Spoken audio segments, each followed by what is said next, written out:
Bienvenue à tous les supporters du Cercle Bruges, bienvenue à tous les supporters de l'AS Monaco. Les autres, si vous voulez, vous pouvez rester, mettez-vous un peu sur le côté.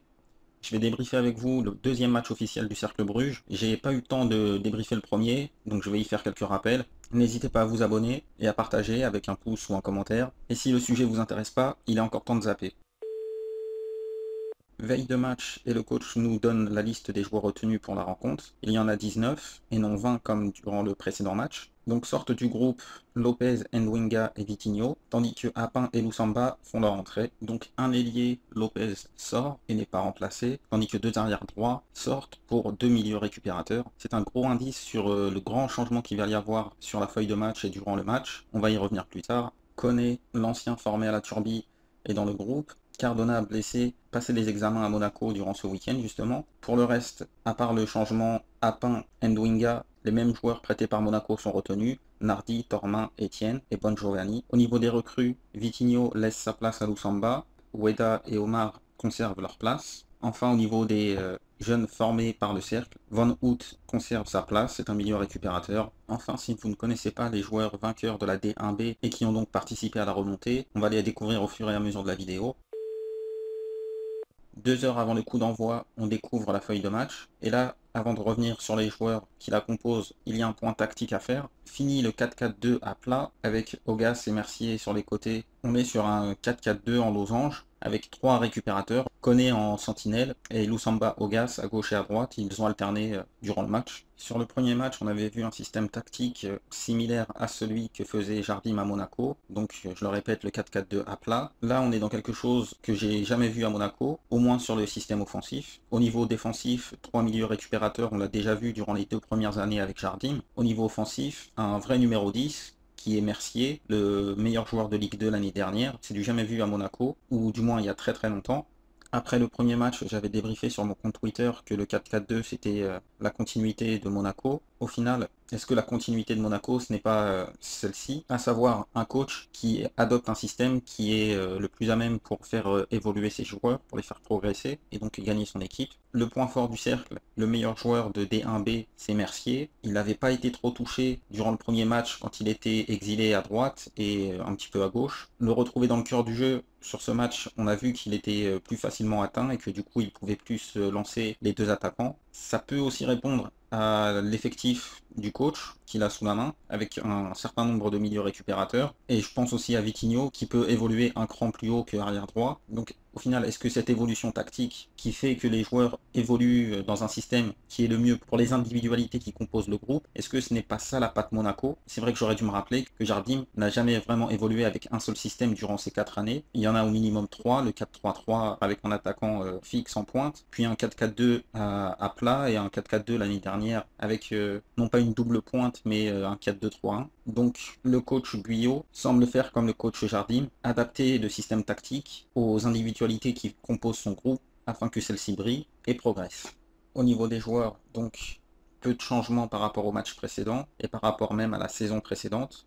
Sur le match précédent, il y avait seulement Omar qui faisait son entrée, sinon tout le reste avait été champion de B1B. Pour ce match aussi, en plus de Omar, il y a la recrue Lusamba qui est prêtée par Nice avec une option d'achat. Donc c'est l'équipe championne de D1B qui poursuit l'aventure, on va dire. Et dans cette équipe championne de D1B, on retrouve Nardi dans les buts et Tormin en attaque. Au milieu, Koné, Lambeau est capitaine. Donc voilà pour la feuille de match. Je vais débriefer maintenant le match sur les demi-temps. Et ensuite, avant de conclure, je reviendrai sur les individualités.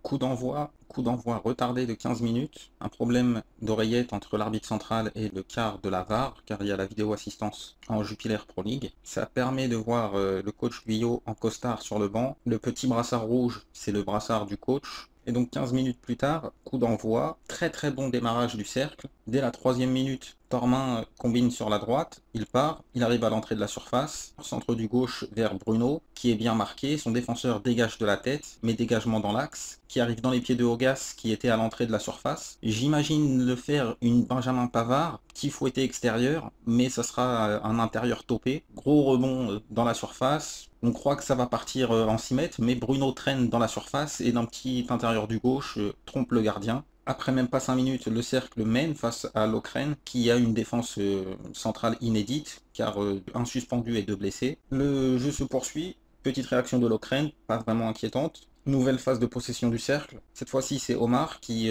déborde, arrive sur la ligne de corner, centre en retrait vers Thauvin qui reprend du gauche, met sur le poteau. Bruno, toujours là à traîner, récupère le ballon. Un peu long le contrôle, mais il était surpris et du coup il tacle quasiment dans les gants du gardien. Le ballon file dans le but, mais il y a peut-être une position d'hors-jeu. C'est là où les 15 minutes de retard vont être utiles. L'arbitre demande l'assistance de la vidéo et après quelques moments valide le but. 2-0 en 10 minutes pour le cercle. Lokeren réagit, pas vraiment inquiété, mais sur un long dégagement vers l'attaquant, Lambeau et Koné se percute. Lambeau reste au niveau du rond central à terre. Koné poursuit l'attaquant. Lokeren, qui est à égalité numérique et face au jeu, a une action assez chaude, mais Koné suspend l'action par une petite faute intelligente ou par un manque de lucidité parce qu'il s'est relevé vite, il s'était pris Lambeau dans la gencive. L'arbitre ne le sanctionne pas d'un carton jaune, mais donne quand même un coup franc pour l'Ukraine. Sur le coup franc, au 25-20 mètres, centre du but, c'est un droitier qui s'en charge, il tire dans le mur, mais l'arbitre considère que Bruno, encore lui, double buteur, a fait une main. Il y a main effectivement, volontaire c'est un peu compliqué. En tout cas l'arbitre siffle le penalty et donne un carton jaune à Bruno. Penalty qui sera transformé par Maric, bien que Nardi soit parti du bon côté. Nardi qui n'était pas trop inquiété sur les attaques de l'Ukraine. Toutefois sur une action, Nardi tente d'éviter un corner, il tacle dans le coin de la surface. Le ballon se dirige tranquillement vers la touche et là un double contact malheureux. Le ballon sort en touche. Nardi est loin de ses buts, il y a une touche pour les adversaires. Il dégage en tribune. Mauvais geste, il aurait dû se désintéresser du ballon. L'arbitre le gratifie d'un carton jaune. Une autre fois durant le match, il va faire un dégagement raté, peut-être un mauvais rebond. La balle au lieu de lever part au sol et dans les pieds d'un adversaire qui récupère au niveau du rond central. Un Nardi peut-être nerveux, en tout cas son jeu au pied n'a pas été sans reproche durant ce match. On arrive vers la 30e minute. Le dernier quart d'heure est à l'avantage de l'Ukraine au niveau de la possession. Le cercle n'est pas vraiment inquiété. La mi-temps arrive avec un score logique de 2-1. Le cercle a marqué durant ces temps forts et n'a pas vraiment été inquiété face à la réaction. À la reprise, un changement du côté de l'Ukraine, qui sera aussi un changement tactique. Comme en fin de première mi-temps, le cercle laisse la balle à l'Ukraine, qui ne se montre pas vraiment dangereux. Quelques occasions de contre, mais des manques dans l'avant-dernière passe des joueurs du cercle.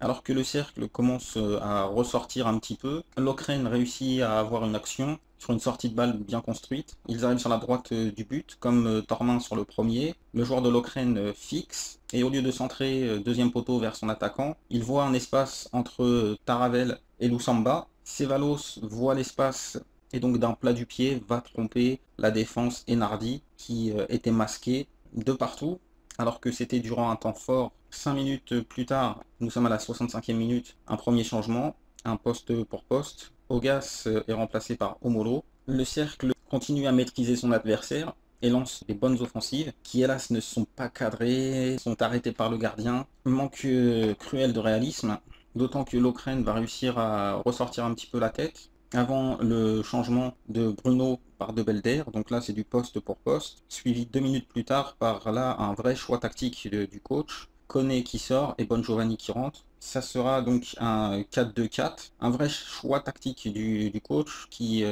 indique par là qu'il veut gagner ce match, qu'il veut ramener les 3 points. Grosse pression du cercle sur le but de l'Ukraine, mais toujours ce manque de réalisme, pourtant les situations sont là. Jusqu'à la 91e minute, en 4-2-4, Taravel, au lieu de relancer sur le côté gauche, choisit de lancer Thauvin dans le dos des défenseurs. Thauvin, qui réussit à contrôler de la poitrine entre les deux défenseurs, se retrouve à l'entrée des 6 mètres. Le gardien vient sur lui, les deux défenseurs sont derrière. Un petit extérieur du gauche, et là...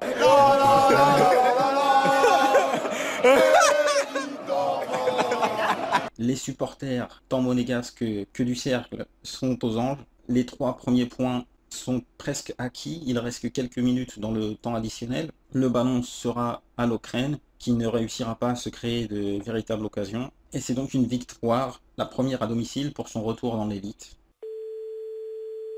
Sur les joueurs, je ne vais pas donner de notes, ce sera plus des remarques et des commentaires. On commence par le gardien, Nardi, possiblement le remplaçant de Subasic. En tout cas, on te le souhaite, comme dit l'autre. Je vous avais parlé de son jeu de pied un petit peu défaillant. Sur le carton jaune qu'il a eu, son erreur, ce n'est pas d'avoir voulu sauver le corner. C'est plus après, quand je parlais d'un mauvais double contact, c'est que le ballon a frappé son pied d'appui, mais son intention c'était une relance longue et propre. Donc c'est toujours dangereux de relancer propre quand on est à son point de corner. Si l'attaquant ou le milieu réceptionne mal le ballon, l'adversaire récupère, il va se retrouver forcément en mouvement et non en position alors qu'une action se construit. Ce que je lui conseille, c'est de balancer en touche, de balancer en touche avant que le ballon sorte. Après, sur la mauvaise relance, sans doute un mauvais rebond. En tout cas, il n'a pas eu grand chose à faire, contrairement au premier match où là, il a été assez impérial avec 3 beaux arrêts. Sur ce match-là, il n'a pas vraiment été inquiété. Sur les 2 défenseurs centraux, par rapport à la feuille de match, il y a une inversion, c'est Lambeau à droite et Tarabel à gauche. Ça sera dur pour Naomichi Ueda, la recrue japonaise, de prendre la place du capitaine. Sur les latéraux, les deux ont été plutôt bons. Sur le premier match, j'avais pas trouvé Omar fantastique au niveau défensif. Il a été beaucoup plus serein sur ce match-là et il a apporté tout autant au niveau offensif. De l'autre côté, Paloun a été moins en vue offensivement. En même temps, ils n'avaient pas le même joueur devant eux. À savoir que Loussamba jouait quand même assez bas, ne montait pas trop durant la première mi-temps et laissait justement Omar des tâches offensives, alors que Ogas participait et donc Paloun restait en bas. Dès lors que Ogas a été remplacé, là Paloun s'est projeté et a apporté offensivement, il a même eu une action. Koné, en tant que sentinelle, a été beaucoup plus propre que durant le premier match. Sur le premier match, il y a eu quelques fautes qui ont apporté des coups francs dangereux pour l'adversaire. Là, je l'ai trouvé bon sur celui-là. Ogas à droite a bien apporté offensivement et a bien couvert défensivement. Loussamba à gauche a été impérial. Là, pour moi, c'est une révélation. Je connaissais pas du tout Loussamba. Il a bien gratté pas mal de ballons. Dans la relance, le geste suivant pour relayer, passer une ligne, petit geste technique, tête haute. Loussamba, c'était impressionnant en première mi-temps. Au fil du match, il a un petit peu disparu. Il revenait de blessure après 3 semaines d'indisponibilité. Son dernier match était face à Monaco. C'est normal qu'on l'ait moins vu. Mercier a fait son travail de numéro 10, de tête haute du losange. Très très bon, très très propre. Il a su trouver Tormin ou Bruno, combiné avec les relayeurs qui montaient, tenter de loin. Il a montré toute la palette d'un numéro 10. Bruno, pour moi, était le MVP, le meilleur joueur de la première mi-temps. Avoir un renard de surface, c'est un petit peu ce qu'il manquait sur le premier match. Là, il a été présent. Tormin, je l'ai trouvé un peu brouillon sur la première mi-temps, un peu brouillon aussi sur la deuxième mi-temps, et fantastique dans les arrêts de jeu. Il y a une phrase de Jardim qui disait qu'avec les joueurs de talent qu'il avait sous la main, il ne pouvait pas leur apprendre grand-chose de manière technique. La seule chose qu'il pouvait leur apprendre, c'est de faire le bon geste au bon moment. C'est un petit peu ce qu'il manque à Tormin. Sur l'avant-dernier geste, j'ai trouvé qu'il faisait quelquefois le mauvais choix, aussi bien sur ce match que sur le précédent. Ça, c'est au niveau de l'avant-dernier geste, quand il est lancé. Quand il est devant le gardien, par contre, il a souvent le bon geste. Devant le but, c'est la réussite qui lui manque, plus que le bon choix. C'est plus au niveau du poste d'ailier, c'est sur ça qu'il devrait progresser à mon avis. Au niveau des remplacements, je vais synthétiser aussi avec le premier match. Donc il y a les changements de poste pour poste. Sur le premier match, les 3 changements étaient de cet ordre-là. Bruno pour Bon Giovanni, Dormin pour De Belder, donc la paire d'attaque a été changée, et Omar pour Étienne. Ce dernier changement, c'était du poste pour poste, mais aussi pour des raisons physiologiques. Omar ressentait des crampes, donc Étienne a connu son premier match pro avec le Cercle Bruges pour 5 minutes de temps de jeu. Dans le même ordre, un changement poste pour des raisons physiologiques. Sur ce dernier match contre l'Ukraine, il y avait Ogas à la place de Omolo à la 66e minute. Donc Ogas sur le précédent match faisait son retour. Il a joué les 90 minutes, il a bien tiré la langue et donc sur ce match-là, il a été préservé. Il y a eu également un changement de poste pour poste sur le front de l'attaque. Bruno pour De Belder. Il n'y a pas eu un changement à contre-temps, comme sur le premier match où on s'était retrouvé une petite dizaine de minutes avec 2 attaquants de petit gabarit, plus 2 milieux offensifs, Bon Giovanni Tormin. Là, c'est vraiment du poste pour poste, du pur numéro 9. Le choix tactique aussi, c'est un coaching qu'a fait le coach. Koné pour Bon Giovanni, un récupérateur qui laisse la place à un milieu offensif, avec un changement total au niveau du schéma tactique, comme je vous avais dit au début. Donc voilà pour les impressions et les commentaires sur les joueurs et le coaching. Vous pouvez retrouver l'ensemble des images que j'ai utilisées sur le site internet du Cercle Bruges, site internet qui vous conduira à la page Facebook du Cercle Bruges. Je me suis également servi de quelques images prises sur la page Facebook du Sporting Lokeren. Si cette vidéo vous a plu, n'hésitez pas à la partager avec un coup de pouce et un commentaire. Je vous dis sûrement à la semaine prochaine. Bonne continuation, levez cercle et Dage Monegu.